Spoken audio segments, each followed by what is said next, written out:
Railway কর্মীদের কর্মবিরতি সম্পর্কে আরও জানাচ্ছেন খুলনার সহকর্মী আবু তৈয়ব। তৈয়ব, রেল চলাচল তো বন্ধ, তো যাত্রীরা কি বলছেন এ ব্যাপারে?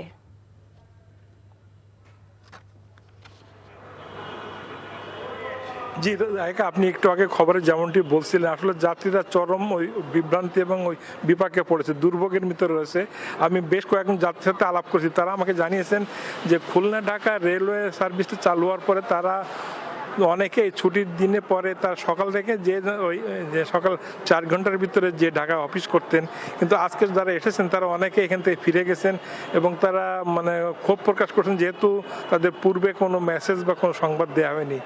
এবং যাত্রীদের ওই দুর্ভোগ মানে এক কথা বলা যায় যে চরমে। খুলনা থেকে খুলনা স্টেশন ম্যানেজার জাকির হোসেন আমাকে জানিয়েছেন খুলনা থেকে মোট ওই 11টি ট্রেন যায়, তার ভিতরে 7টি হলো আন্তনগর এবং 4টি হলো ওই লোকাল ট্রেন।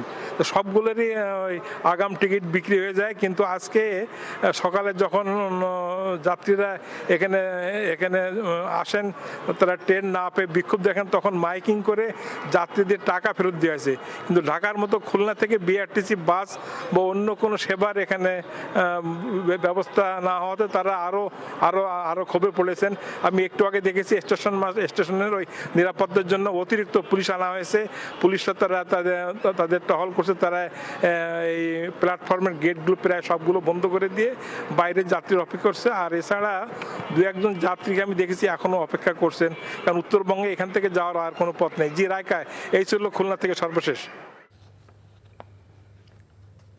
জানছিলাম রেলওয়ে কর্মীদের কর্মবিরতির খবর। 250-টিরও বেশি ডিজাইন অপশন নিয়ে ওয়ালটন স্মার্ট ফ্রিজ, বোঝে আপনার প্রয়োজন।